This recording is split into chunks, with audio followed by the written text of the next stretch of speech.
የ160 ዓመት ታሪክ ያለው የአሜሪካ ዶላር ሊቀየር ነው። አሁን በእጃችሁ የያዛችሁት ዶላር ጥቅም ላይ ይውላል ወይስ አይውልም?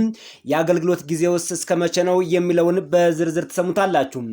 ተቋርጦ የነበረው የአየር መንገድ የደህንነት ፍተሻ ሰራተኞች ደመወዝ በአስቸኳይ እንዲከፈል ፕሬዚዳንት ትራምፕ ትዕዛዝ አስተላለፉ።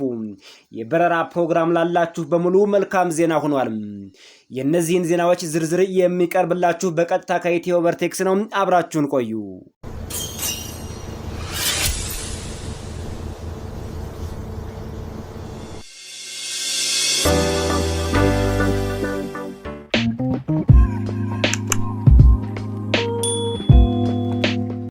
የ160 ዓመት ታሪክ ያለው የአሜሪካ ዶላር ሙሉ በሙሉ ሊቀየር ነው።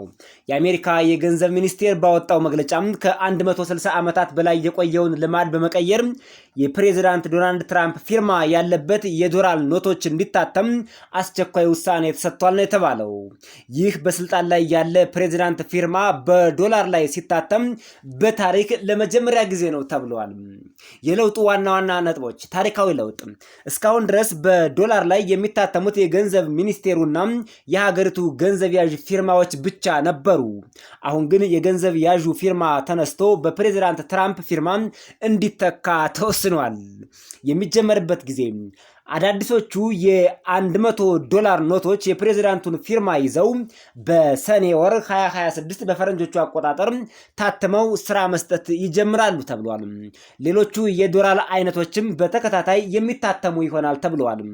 በአሜሪካ ዶላር ላይ ፊርማቸው የሚቀመጠው ባለስልጣን የሚከተሉት ናቸው። አንደኛ፣ የአሜሪካ ፕሬዝዳንት ዶናልድ ጄ ትራምፕ። ሁለተኛ፣ የአሜሪካ የገንዘብ ሚኒስቴር ትሬዠሪ ሴክሬታሪ ስኮት ቤሰንት። የእነዚህ ሁለት ታላላቅ ባለስልጣናት ፊርማቸውን በአሜሪካ ዶላር ላይ ያስቀምጣሉ። ልዩነቱ ከዚህ በፊት የአሜሪካ ገንዘብ ያዥ የሚያስቀምጠው ፊርማ ከዶላሩ ላይ እንዲነሳ ተደርጎ የፕሬዝዳንት ትራምፕ ፊርማ እንዲቀመጥበት ተደርጓል ማለት ነው። የአሜሪካ የገንዘብ ሚኒስቴር ስኮት ቤሰንት እንደገለጸው ይህ እርምጃ አሜሪካ የተመሰረተችበትን 250ኛ ዓመት ሐምሌ 4 2026 በፈረንጆቹ አቆጣጠር ለማክበር መታቀዱን አስመልክቶ ከሱ ጋር የተያያዘ ለውጥ ነው ተብሏል። ሐምሌ የአሜሪካ 250ኛ ዓመት የምስረታ በዓል ከመከበሩ ቀድሞ በሰኔ ወር የአሜሪካ ዶላር ሙሉ በሙሉ ይቀየራል ማለት ነው። ስለዚህ በኪሳቸው ሃርድ ከረንሲ የያዙ የአሜሪካ ዜጎች ዶላሩን ወደ አቅራቢያቸው ባንክ በመሄድ ይቀይራሉ ማለት ነው። እስከዛው ድረስ ግን እስከ ሰኔ ወር ድረስ አሁን በእጃችሁ የያዛችሁት ዶላር ሙሉ በሙሉ አገልግሎት ይሰጣል፣ ሙሉ በሙሉ ዋጋ አለው ማለት ነው። የአሜሪካ ብሔራዊ ባንክ እንዲሁም የአሜሪካ ትሬዠሪ ኦፍ ሴክሬታሪ ገንዘቡን የምንቀይርበትን መንገድ ቀድሞ እንደሚያሳውቅም ነው ከወዲሁ መረጃዎች እየወጡ የሚገኙትም። የሀገራችንን ታሪካዊ ስኬቶችና የፕሬዝዳንት ዶናልድ ትራምፕን አስተዋጽኦ ለመዘከር ከዶላር በላይ የተሻለ መንገድ የለም ሲሉ ነው የአሜሪካ የገንዘብ ሚኒስቴር ስኮት ቤሰንት የሚናገሩት። አንዳንድ ግለሰቦች አሜሪካ ወድቃለች ቢሉም እንኳን አሜሪካ ከመቼውም ጊዜ በላይ ሀያል እየሆነች ነው። አሜሪካ ከመቼውም ጊዜ በላይ ተጽዕኖ ፈጣሪ እየሆነች ነው። ለዚህ ስኬት ደግሞ የአንበሳውን ድርሻ የተዋጡት ፕሬዝዳንት ትራምፕ ናቸውና በአሜሪካ ዶላር ላይ ፊርማቸው መቀመጥ አለበት ተብሏል። ወደፊትም ደግሞ ፎቶአቸው ይቀመጥም ሌላ መመሪያ ሊወጣ ይችላል። ለጊዜው ግን የፕሬዝዳንት ትራምፕ ፊርማ ብቻ በአሜሪካ ዶላር ወይም በአሜሪካ የዶላር ኖቶች ላይ እንዲቀመጥ ተወስኗል ማለት ነው። ሁኔታው በዚህ የሚያበቃ አይደለም። ሌላም ታሪካዊ ነገር እየተደረገ ነው። ከፊርማው በተጨማሪ የፕሬዝዳንት ትራምፕን ስምና ምስል በብሔራዊ ምልክቶች ላይ የማካተት እንቅስቃሴ በከፍተኛ ሁኔታ እየተደረገ ይገኛል። ለ250ኛው ዓመት መታሰቢያ የፕሬዝዳንት ትራምፕ ምስል ያለበት ባለ 24 ካራት የወርቅ ሳንቲም እንዲታተም የተፈቀደ ሲሆን አንዳንድ የመንግስት ተቋማት ስያሜያቸው እንዲቀየር ተደርጓል። ለምሳሌ ታዋቂው የኬኔዲ ሴንተር ወደ ትራምፕ ኬኔዲ ሴንተር እንዲቀየር ተደርጓል። ይህ ውሳኔ በደጋፊዎች ዘንድ የአሜሪካን የኢኮኖሚያዊ ጥንካሬ የሚያሳይ ተደርጎ ቢወሰድም ተቃዋሚዎች ግን ብሔራዊ ምልክቶች ለፖለቲካ ዓላማ መዋላቸውንና የቆየው የሀገሪቱ ወግ እና ልማድ መጣሱን በከፍተኛ ሁኔታ በቅሬታቸው አካተው እያቀረቡ ይገኛሉ። ወደ ቀጣዩ ዜናና መረጃ ስናልፍ በአሜሪካ በከፍተኛ ሁኔታ መስተጓጎል ፈጥሮ የነበረው የአየር መንገድ የፍተሻ ሰራተኞች ደመወዝ እንዲከፈላቸው ፕሬዚዳንት ዶናልድ ትራምፕ አስቸኳይ ትዕዛዝ አስተላለፉ። ፕሬዚዳንት ዶናልድ ትራምፕ ትናንት ምሽት ባስተላለፉት አስቸኳይ ትዕዛዝ በሀገር ውስጥ የደህንነት መስሪያ ቤት ዲፓርትመንት ኦፍ ሆምላንድ ሴኩሪቲ የገንዘብ እጥረት ምክንያት ያለ ደመወዝ ሲሰሩ የቆዩ የቲኤስኤ ሰራተኞች በአስቸኳይ ክፍያ እንዲፈጸምላቸው አስቸኳይ ትዕዛዝ ተላልፏል። ይህ እርምጃ የተወሰደው በአውሮፕላን ማረፊያዎች የታየውን እጅግ ረጃጅም ወረፋና ሰልፍ እሱን በከፍተኛ ሁኔታ ለመፍታት ነው ተብሏል። ትውልደ ኢትዮጵያውያን በአሜሪካን ሀገር በተለያዩ አካባቢዎች በረራ ላለባችሁ አሁን የድሮ ወረፋ በከፍተኛ ሁኔታ ተቀርፏል። እንደ ድሮው አውሮፕላን ወይም ኤርፖርት ሄዳችሁ መጉላላት ወይም ደግሞ ከፍተኛ ወረፋ መጠበቅ አይጠበቅባችሁም ማለት ነው። በፕሬዚዳንት ትራምፕ የተላለፉ ዋና ዋና መልእክቶች።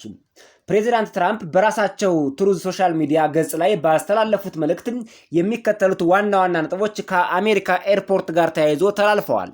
የአስቸኳይ ጊዜ ትዕዛዝ። አዲሱ የሀገር ውስጥ የደህንነት ሚኒስቴር ማርክዊን ሙሊን ለቲኤስኤ ሰራተኞች ክፍያውን ወዲያውኑ እንዲፈጽሙ አስቸኳይ ትዕዛዝ ተላልፎላቸዋል።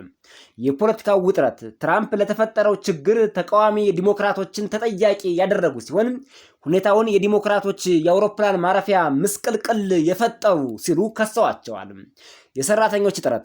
ላለፉት 5 ሳምንታት ያክል 1 ወር ከ1 ሳምንት ማለት ነው ሰራተኞች ያለ ደመወዝ በመስራታቸው ምክንያት ብዙዎች ከስራ በመቅረታቸውና ስራ በመልቀቃቸው በአውሮፕላን ማረፊያዎች የጸጥታ የፍተሻ መስመሮች ላይ እጅግ ከፍተኛ ታይቶ የማይታወቅ መስተጓጎል ተፈጥሮ ነበር።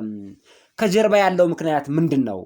ይህ ችግር የተከሰተው የሀገር ውስጥ የደህንነት መስሪያ መምሪያ ቤት ዲፓርትመንት ኦፍ ሆምላንድ ሴኩሪቲ በከፊል ስራ በማቆሙ ነው።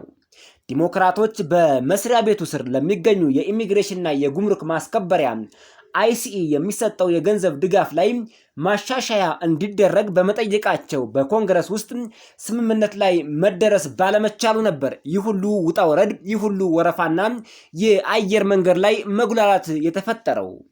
አዲሱ ሚኒስትር ማርክዊን ሙሊን መሾም። ይህን ትዕዛዝ እንዲያስፈጽሙ የታዘዙት ማርክዊን ሙሊን በቅርቡ ማርች 24 2026 በሴኔቱ ተረጋግጦ ስራ እንዲጀምሩ የዲፓርትመንት ኦፍ ሆምላንድ ሴኩሪቲ ዋና ሴክሬታሪ ሆነው እንዲሰሩ በፕሬዚዳንት ትራምፕ እጩ አቅራቢነት እንዲሁም በሴኔቱ አጽዳቂነት ሙሉ በሙሉ ወደ ስራ ገብተዋል።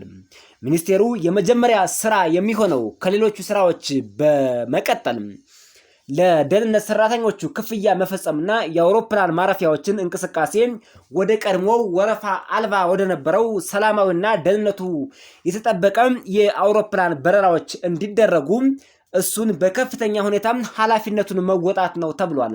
ለዛ ነው ፕሬዚዳንት ትራምፕ ይህን ባለስልጣን ከሾሙ በኋላ በአስቸኳይ ለቲኤስኤ ሰራተኞች ደመወዝ እንድትከፍል ሲሉ አስቸኳይ ትዕዛዝ ያስተላለፈለት። የተከበራችሁ አድማጭ ተመልካቾቻችን ለዛሬ ለእናንተ የተመራረጡ እጅግ በጣም አስፈላጊና ጠቃሚ መረጃዎች እነዚህ ነበሩ። በሌሎች ዜናዎችና መረጃዎች እስከምንገናኝ በያላችሁበት ሰናይ ቆይታ እየተመኘን ወደፊት እንደዚህ አይነት ተመሳሳይ መረጃዎች እንዲደርሷችሁ የዩቲዩብ ቻናሉን ሰብስክራይብ አድርጋችሁ የደወል ምልክቱን መጫናችሁን አትርሱ። በሌላ ቪዲዮና መረጃ እስከምንገናኝ በያላችሁበት ሰናይ ቆይታ መልካሙን ሁሉ ተመኘን።